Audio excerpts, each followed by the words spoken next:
저희 엊그저께 호프를 봤습니다. 되게 재밌게 봤잖아. 그죠? 재밌게 봤죠. 이 호프를 좀 보다가 이게 좀 서양 SF랑 우리나라 SF랑 다르다는 걸 깨달았어. 그러니까 지금 서양 SF라 그래 봐야 뭐 미국이지 뭘. 그렇죠. 우주. 맞아. 여기는 배경이 우주야.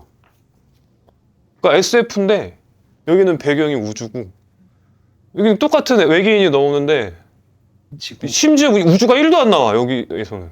지구인데도 심지어 요즘 지구도 아니야. 무슨 7, 80년대 약간 옛날 지구.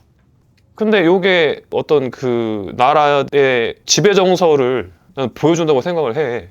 이게 사실은 오히려 우주에서 하지 않았기 때문에 흥행한 느낌도 좀 있는 거야. 막 숲이 나오고 마을이 나오고. 근데 사실 미국 사람들이 가장 좋아하는 스타워즈나 막 요런 듄도 있잖아. 최근에 지금 듄 올해 개봉하지 않나요? 네, 마지막. 막 듄, 에일리언, 막 이런 것들, 프로메테우스 막 이런 것들이 대부분 이렇게 우주 아니면 미래를 보통 보여준단 말이야.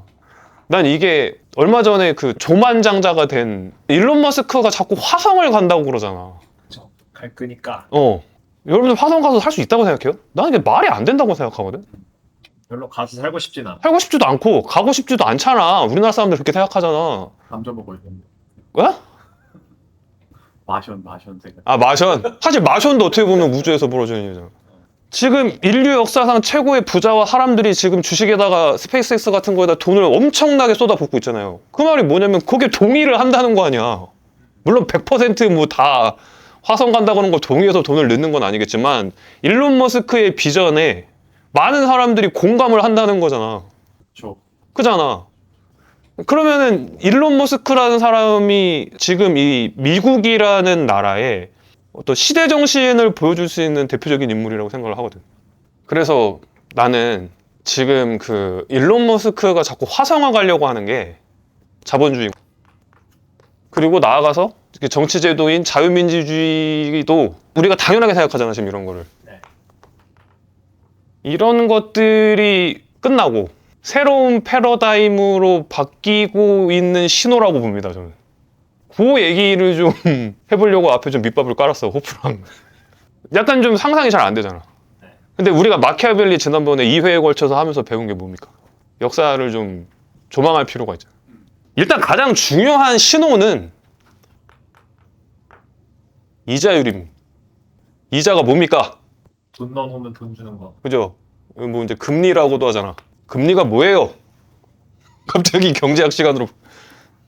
그냥 쉽게 생각하면 돈의 같이. 그치?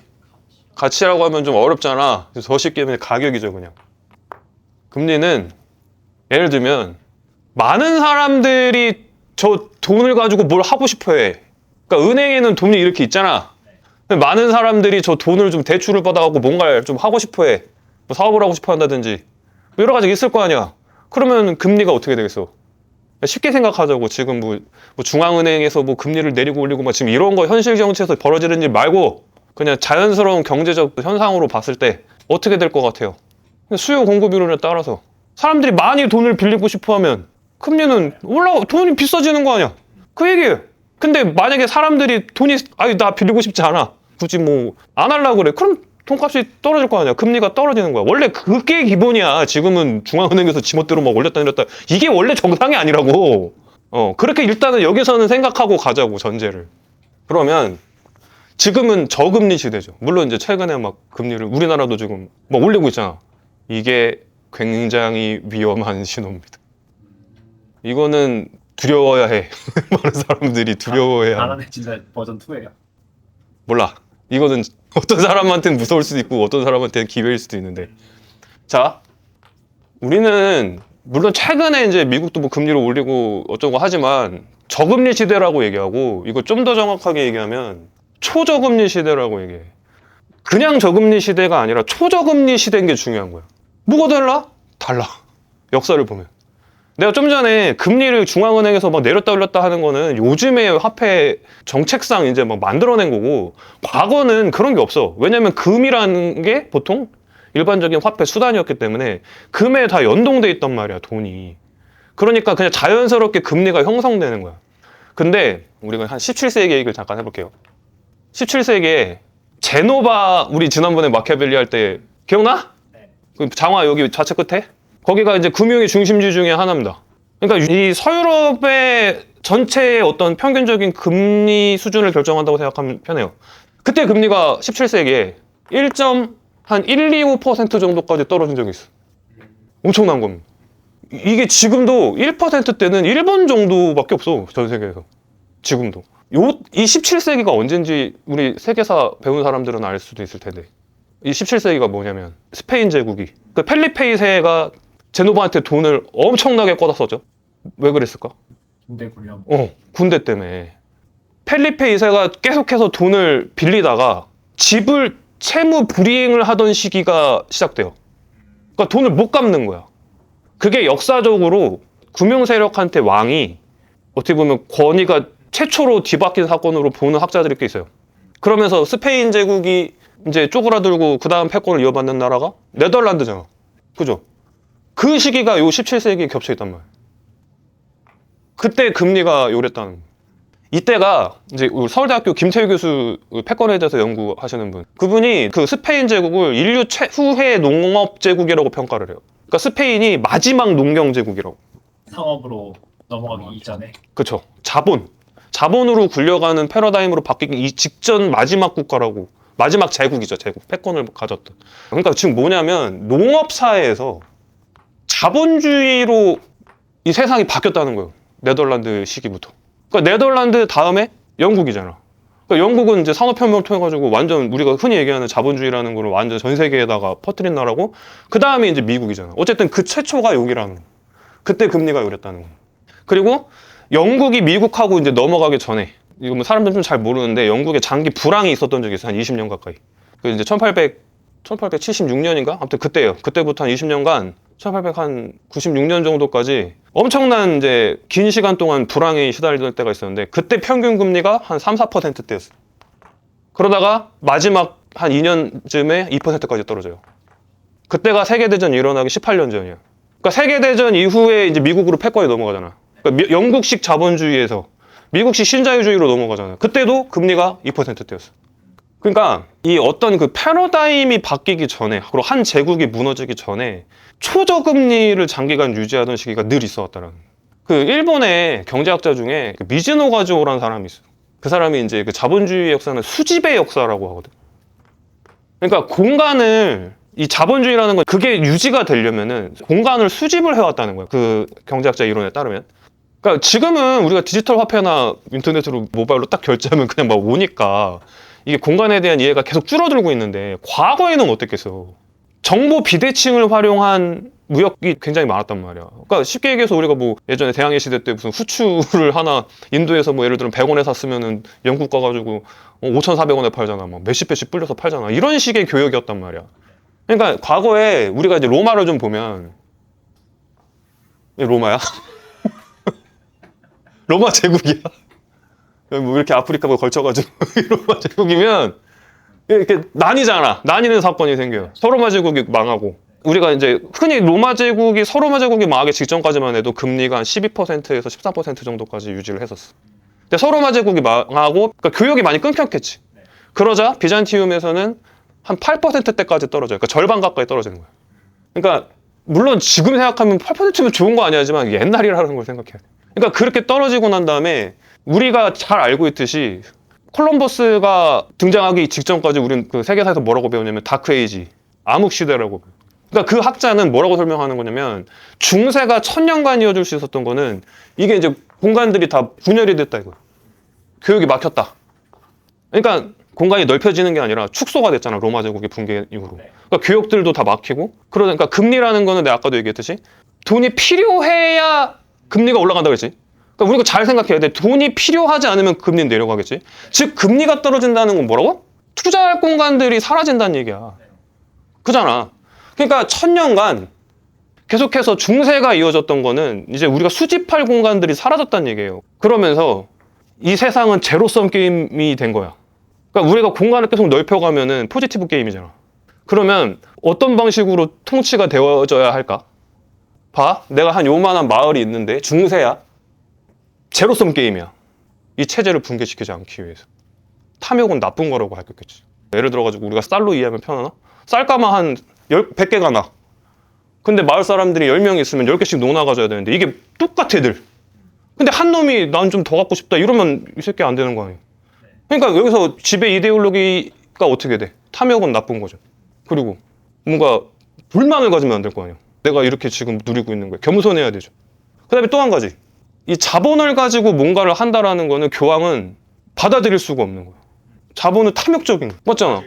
내가 더 자본을 가지고 특히 이 당시 자본이라는 건 뭐냐면 빌려주고 고리대금이야. 지금이야 자본이라고 하는 어떤 개념이 이렇게 넓어져서 뭐 사업도 하고 여러 가지 뭐 하지만 이때 자본이라고 하는 건 돈 빌려주고 거기서 돈 이윤을 받아 채는 게 자본이라는 개념이라고. 그러니까 교황이나 지배자들은 이걸 권장하면 안 되겠지. 그게 중세를 지배한 이데올로기라는 거야. 그러니까 우리가 지금도 우리 예전에 베니스의 상인 막 이런 소설에서 그 유대인들 고리대금업자들 완전 쳐죽일 놈이로 나오잖아. 아무튼 1000년간 이런 게 이어지는데 이게 언제 그럼 무너지게 되냐면 내가 방금 요 자본이란 말이 쓰이기 시작하는 이탈리아의 그 금융 세력들이 막 떠오르기 시작하면서 다시 무역업이 활성화가 되고 그럼 자본을 잘 다루기 위해서 필요한 것들은 술을 다루는 거죠. 회계, 산술, 측량 막 이런 거잖아. 이런 사람들이 돈을 벌기 시작하니까 이제 예술에도 르네상스라는 건 뭡니까? 인문주의잖아. 다시 막 이성이나 막 인간 우리 그 고전 텍스트 같은 것들 다시 그러니까 종교개혁이란 게 왜 일어났냐면 옛날엔 신의 텍스트에 내가 반기를 든다는 건 있을 수가 없는. 근데 이거 가만 보니까 인간이 해석을 하기 시작한 거야. 텍스트를 내가 해석한 거야. 신이 해석해서 교황이 나한테 얘기한 거를 그대로 받아들이는 게 아니라 이제 르네상스 이후에는 내가 성경을 해석해서 저거 잘못됐다라고 얘기할 수 있는. 그러니까 그런 사회 문화적 변화들이 생겼죠. 그죠? 이 자본이라는 게 이탈리아에서 막 발달하기 시작하면서 그럼 측량이 발달하면 어떻게 됩니까? 이제 항해술이 늘어나죠. 우리 교황님이 지구가 네모나대는데 가서 떨어지면 죽는다는데 뭐 이렇게 생각을 했단 말이야. 근데 이제는 이 측량 기술이라던가 막 이런 게 발달하니까 아닌데? 지구는 둥그렇다는데? 이런 게 나오고. 그러니까 즉 뭐냐면 1492년쯤에 이제 측량 기술 같은 게 발달하면서 콜럼버스가 아메리카 대륙을 발견하죠. 이게 15세기 말이란 말이에요. 그리고 이제 16세기, 17세기 들어가지고 코페르니쿠스, 갈릴레오, 갈릴레이, 뉴턴에 의해서 과학혁명이 이루어져. 그럼 이제 어떻게 되겠어? 이 교황이라던가 기존 유럽 사회를 지배하고 있던 좀 전에 탐욕이라던가 자본이라던가 이런 부분에 대한 어떤 도덕적 관념이 전복되는 거. 이제는 탐욕이 나쁜 게 아니야. 내가 탐욕하면 탐욕할수록 다 좋네? 그게 국부론이잖아. 그러니까 자본주의라는 거는 이제는 제로섬 싸움이 아니라 이 공간을 수집하려고 나가려고 하는 프런티어 정신이 중요해지는 거야. 내가 탐욕스러울수록 잘 살게 되고 내 욕망을 실현할 수 있게 되고 그게 자본주의입니다. 그러니까 이 공간을 수집하기 위해서 처음엔 대항해 시대로 그 포문을 연 거고 그 다음에 영국 하면 뭡니까? 해가 지지 않는 나라 아니야. 그 다음에 이제 미국에서 그걸 이제 세계를 아예 그냥 글로벌라이제이션이라고 하잖아. 그런 식으로 만들어가지고 미국이 지금까지 번영을 하다가 이게 언제 이게 삐걱 딱 한 번 뭐가 나사 하나가 빠지는 사건이 1971년 닉슨 쇼크. 그러니까 금이랑 달러랑 이제 아예 분리를 시켜버리는 사건이죠. 그리고 초저금리가 계속해서 유지가 되어 왔다라는 거지. 그러니까 이 기형적인 제도를 그러면 어떻게 끝낼 수 있느냐? 그러니까 내가 이제 서두에 얘기했던 일론 머스크가 우주로 가겠다는 겁니다. 새로운 투자처. 그렇죠. 일론 머스크가 최근에 얘기하는 막 영상이나 이런 걸 보면은 되게 흥미로운 게 많은데 이제는 돈이 필요 없는 세상이 올 거라고 하잖아. 돈이 필요 없는 세상이 올 거라고 하는 거 우리는 그냥 저 사람이 또 헛소리 하는구나. 아니면 아예 그 시대가 오려면 아직 멀었지 이렇게 볼 수 있는데 그렇지가 않다는 거예요. 그러니까 이 자본이라는 개념 자체가 지금 이제 변하고 있는 거야. 물론 이제 어떤 기술 같은 것들이 뭐 좀 빨리 생길 수도 있고 그걸 이해하는데 좀 오래 걸릴 수도 있지만 이제 비트코인이 얼마 전까지도 엄청 날려져 지금은 좀 많이 떨어지긴 했는데 애초에 비트코인이 왜 나왔냐면은 이 지금의 이 2008년이나 막 이런 금융위기들이 말이 안 된다 해가지고 기술주의자들이 만든 거거든. 사이버펑크라는 이게 실리콘밸리의 이상주의자들. 근데 이게 유발 하라리가 예전에 이제 사피엔스나 호모데우스 같은 책에서 뭐라고 했냐면은 자본주의 교 막 이런 얘기를 해. 마르크스주의 교. 그러니까 우리가 이데올로기도 결국엔 종교와 같다는 거야. 그러면 지금 우리가 뭘 믿고 있느냐에 따라서 그러니까 우리가 예를 들면 돈을 화폐를 믿잖아. 유발하라에 따르면 우리 셋 다 화폐를 믿기 때문에 내가 월급을 주고 너희들이 내가 뭐 하자고 그러면 같이 하는 건데 지금 일론 머스크는 이제 그런 시대가 아니라는 거라는 거야. 자본주의 교는 끝났다는 얘기하는 거야 지금. 그러니까 한 600년대부터 2000년대까지 이 우리 전 세계의 어떤 유발하라에 따르면 우리가 믿고 있었던 가치가 끝났다라고. 근데 우리가 일론 머스크가 평소에 했던 얘기들을 들어보면은 자기는 이제 사업가이자 물리학자이자 뭐 이런 식으로 설명을 하잖아. 사업가라는 거는 그 내부에 어떤 사람이 어떤 변화를 캐치하고 그걸 가속하는 인물이 기업가 정신을 갖고 있는 사람을 이렇게 표현을 하거든. 일론 머스크는. 그럼 지금 뭐냐면 이 사람은 이미 패러다임 전환기라고 인식을 했다면 기업가로서 그걸 더 빠르게. 그치, 가속하려는 행동을 하고 있다라고 이해할 수 있잖아. 나는 그렇게 이해가 되거든. 그 중심에 지금 피터 틸이라던가 일론 머스크 같은 사람들이 있다고 보는 거야. 그 사람들이 적극적으로 정치에 관여하기 시작한 지가 얼마 안 됐어. 원래는 일론 머스크나 이런 사람들이 실리콘밸리에서 좀 유명한 사람들이었는데 트럼프 행정부 이후로 되게 적극적으로 정치에 관여를 하잖아. 근데 트럼프가 뭐야? 그러니까 세계가 보호무역주의로 돌아서면 전쟁이 났거든. 근데 지금 이 트럼프는 뭡니까? 차이가 나서서 보호무역주의로 지금 뭐 하고 있잖아. 이 얘기가 뭐야? 우리 지난번에 안토니오 그람시 얘기 한번 했죠. 마키아벨리 얘기하면서. 안토니오 그람시가 굉장히 유명한 사람이에요. 그 사람이 그러니까 패권이라는 거는 지배 이데올로기를 갖고 있는 나라가 우리는 패권하면 뭔가 되게 강제력을 동원한다고 생각하잖아. 근데 안토니오 그람시는 뭐라 그랬냐면 설득의 과정이 필요하다고 본 거야. 근데 이거가 되게 탁월한 게 지금도 우리가 트럼프에 동의를 하는 사람들이 있어요? 없잖아. 그러니까 미국이 트럼프 이전까지는 그래도 뭔가 전 세계의 패권을 유지하면서 미국 뭐 세계 경찰이라고 하면서 같이 잘 먹고 잘 살자라고 하는 걸 그래도 동의했잖아.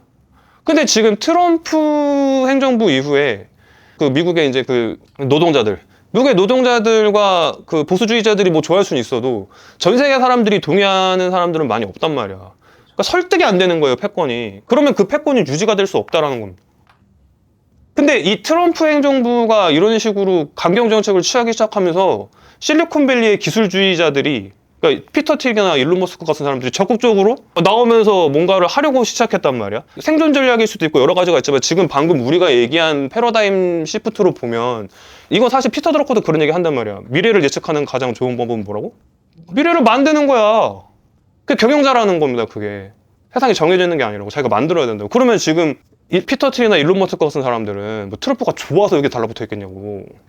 그래서 내가 지난번에 우리는 지금 유튜브 영상에서 안 나갔지만 우리 한번 그때 미국이 이란하고 전쟁 일으킬 때 화폐 전쟁이라고 얘기한 적 한 번 있죠. 그래서 지금 그 일론 머스크랑 피터 틸이 가장 중요하게 그 트럼프랑 해가지고 나온 게 스테이블 코인 뭐 이런 얘기 나오잖아요. 스테이블 코인이라는 건 이제 달러가 아니라 이제 뭔가 코인에 대해서 되게 영향력을 높여준다는 얘기죠. 근데 이런 거 하나하나 보면은 지금 자본주의를 끝장내려는 거 아니냐. 난 이런 생각이 지금 든다라는 거예요. 그리고 그 우주, 그 다음에 또 한 가지가 있죠. 우리가 이제 AI 전에 뭐 IT라고 불리던 디지털 공간. 디지털 공간에서 일론 머스크가 그 트위터, 전 트위터. 그거 가지고 하려고 하는 게 뭐예요? 지금 뭐 이제 거기서 다 막 구매도 할 수 있게 하려고 그러고 지금 뭐 그런 거 하잖아. 코인 통해 가지고 뭐 저거 한다고. 그러니까 이 사람들은 정리를 하면 그러니까 내가 좀 전에 자본주의라는 거는 수집의 역사잖아. 이거는 2차 방정식이었어. 그냥 공간만 넓히면 끝나는 싸움이었어. 근데 이제 없잖아, 그 공간이라는 게. 그럼 하나가 새로운 공간은 우주예요. 그리고 내가 좀 전에 프론티어 정신이거든, 그게 결국에는. 공간을 수집하려는 프론티어 정신. 콜럼버스로 대표되는. 그걸 화성이라고 표현을 하는 것 같아. 미지의 공간. 우리랑 그래도 가장 뭔가 닿을 것 같은 미지의 공간. 그 다음에 내가 3차 방정식이라고 그랬잖아. 이제부터 복잡한 거. 이제 디지털 공간이야. 왜 이거를 알 수가 있냐면 일론 머스크가 자기가 얼마 전에도 오디세이 그거 영화 엄청 까드만. 그죠? 지금 일론 머스크가 오디세이 씨 이거를 이딴 식으로 만들었냐고. 내가 AI로 만들어도 이것보다 낫겠다고. 근데 AI로 실물 영화를 만들 수 있다는 자신감을 보인다는 게 물론 지금 그 기술력이 되는지 안 되는지 우린 모르지만 곧 나온다는 얘기 아니야. 최소 10년에서 15년 안에 나온다는 얘기 아니야. 그럼 실물 영화랑 똑같이 생긴 거를 만들 수 있다는 얘기 아니야. 그게 뭐예요? 매트릭스. 디지털 공간을 얘기하는 거잖아. 이 두 개를 먹겠다는 거예요. 그러니까 이제는 그래서 막 그 알렉스 카프 같은 사람들은 뭐 기술공화국 이래가지고 국가는 이제 기술을 중심으로 해가지고 이제 뭐 자유를 그거를 뭐 수호해야 되고 막 이런 얘기를 하지만 내가 볼 때 이 사람들이 갖고 있는 진정한 야망은 이 기술교, 이제 자본주의교가 끝났어. 다시 한번 역사를 보면 펠리페 2세가 금융자본가들한테 항복했다고 했죠. 그때가 어떤 본권주의에서 자본주의로 넘어간 시기라고 했잖아. 근데 우린 지금 기술이 다 쳐먹고 있잖아. 지금 우크라이나 전쟁 왜 안 끝나? 계속 거기서 지금 저기 일론 머스크랑 그 드론 기술 같은 거나 그 정보력을 다 제공하잖아. 기술주의, 그 실리콘밸리 기술주의자들이. 뭐 얼마 전에 좀 기사가 났더만. 그것도 권력 다툼이 있더만. 이번에 그 전황을 좀 그렇게 유리하게 만든 국방부 그 인재를 쫓아냈어요. 그 젤렌스키하고 그 국방부 장관이 그 사람이 무슨 스타트업 대표 출신이래. 스타트업 대표가 거기까지 간 거야. 드론 군사 기술을 뭐 저거 해가지고. 혁신을 거기서 나름대로 그걸 만들었는데 이제 알력 다툼에서 쫓겨났어요. 지금 그것 때문에 뭐 말이 많아. 어쨌든 간에 지금 기존 전쟁의 패러다임이 있으면 끝나도 안 이상한 전쟁이 지금 안 끝나잖아. 그 말이 뭐예요? 지금 이 실리콘밸리 기술주의자들이 지금 세계 패권을 좌우하고 있다고. 또 한 가지는 지금 이란 그 베네수엘라 막 그 저기 전쟁에서 마두로 그냥 순식간에 그렇게 막 그 정보력을 어디서 팔란티어에서 제공했잖아. 이제는 백악관에 원래 미국의 백악관은 세계 권력자인데 그 사람들이 그냥 피터 틸하고 일론 머스크 눈치 봐야 된다니까? 이미 미국은 옛날에 어떤 그 제국으로서의 이미 그 권위는 다 추락하고 트럼프로서 그 다음에 지금 사람들이 믿는 건 누가? 그러니까 우린 그냥 믿음으로 보자 이거야. 트럼프 믿어? 미국 사람들이 트럼프 믿습니까? 세계 사람들이? 세계 평화를 누굴 믿어요? 피터 틸이 팔란티어를 보고 믿잖아. 그리고 우주 산업에 대해서 누굴 믿어? 이미 자본이 증명하고 있잖아. 어디로 들어가는지. 스페이스X를 보면서 믿는 거 아니야. 그러면 우리가 역사를 보면 펠리페 2세가 그렇게 이 본권주의가 자본주의로 넘어가는 거 봤잖아. 그러면 지금 이미 우리는 어떤 과도기에 살고 있는 거야? 넘어가고 있는 거를 우리 눈으로 보고 있잖아. 그리고 내가 잠깐 넘어갔지만 그러니까 자본이 13세기에 자본이라는 것들이 막 나타나기 시작하면서 내가 그 여러 가지 과학혁명까지 이루어졌다고 그랬잖아. 그때 나온 게 뭡니까? 사실 민주주의라는 게 뭡니까? 그 홉스랑 로크 같은 사람들이 16세기에 사회계약론이 그때 나온 거 아닙니까? 그죠? 그 나중에 그게 미국의 독립선언문까지 그 기초가 되는 거잖아. 그러니까 이제는 인간들이 계약해서 만든 그게 국가라는 거 아니야. 그게 정부라는 거 아니야. 그게 지금 우리가 알고 있는 어떻게 보면 자유민주주의라는 체제의 근본이 된단 말이야. 그러니까 자본주의가 계속 가장 강조하는 게 자유, 그다음에 민주주의. 이게 다 이 시대의 패러다임에 나온 거란 말이야. 16, 17, 18, 19, 20세기를 이렇게 거치면서. 근데 지금 21세기에 이제 우리는 이런 것들이 하나둘씩 지금 붕괴되는 거를 보고 있죠. 그러면서 피터 틸이 가장 즐겨 보고 심지어 회사 이름까지도 팔란티어가 뭡니까? 반지의 제왕에 나오는 그 구슬이란 말이야. 그러니까 기술 봉건주의를 만들려는 거 아닌가? 그러니까 마지막으로 여기까지만 설명하고 끝낼게요. 내가 좀 전에도 자본주의라는 거 탐욕이라 그랬잖아. 근데 지금 일론 머스크가 하고 있는 게 뭐예요? 뉴럴링크 같은 걸로 막 뇌에다가 꼽아가지고 이제 막 뭐 하잖아. 그러니까 이거 이제 유발하라리는 뭐 데이터교 막 이러거든. 그러니까 내가 뭘 원하는지도 이제 기술이 알고리즘이 다 알아. 그러니까 이게 자본주의라는 거는 탐욕을 계속해서 우리가 그걸 충족시키기 위해서 자꾸 공간을 확장하고 거기서 아니 실제로 영국 그 1800년대 한창 그 최전성기 때 케인즈가 그 당시 영국인들 보고 뭐라고 했냐면은 꿈의 시대라고 했어. 즉 뭐냐, 영국인들은 행복했다는 거야. 노예들은 다 거기서 막 착취당하고 있는데 지들은 행복했대. 빅토리아 여왕 가장 지들이 좋아하는 영국 여왕. 지들은 행복했다 이거야. 그렇게 다 세계를 지배하면서 제국주의로. 근데 지금 예를 들어가지고 기술이 발달해서 유발하라리의 표현대로 알고리즘이 내가 원하는 것마저도 이미 그냥 알아서 막 해줘. 내가 집에 갔더니 그냥 오므라이스가 있어 오늘. 내가 오므라이스를 먹고 싶은 걸 어떻게 알았지? 그렇죠. 뭐 이런 식으로 다 그냥 알아서 기술이 해주면 도대체 자본주의가 뭐가 필요하냐고. 우리 기술님, 우리 일론 머스크님이 알아서 해주시겠지. 피터 틸님이 내가 원하는 이상형, 원하는 집 다 해주시겠지. 이렇게 된다라는 거죠. 그러니까 이제 그 시대가 얼마 안 남았다는, 지금 일론 머스크가 최근에 뭐 AI가 이제 뭐 5년에서 10년 안에 인간을 능가할 거라고 뭐 얘기하고 다니더만. 그러니까 그게 실제로 그렇게 그 시대에 된다는 게 중요한 게 아니야, 내가 볼 땐. 그렇게 만들겠다는 거야. 어떻게 보면 선언 같은. 그죠? 저는 그렇게 봅니다. 그 호프를 통해서 호프를 또 호프를 보고 여기까지 대단한 영.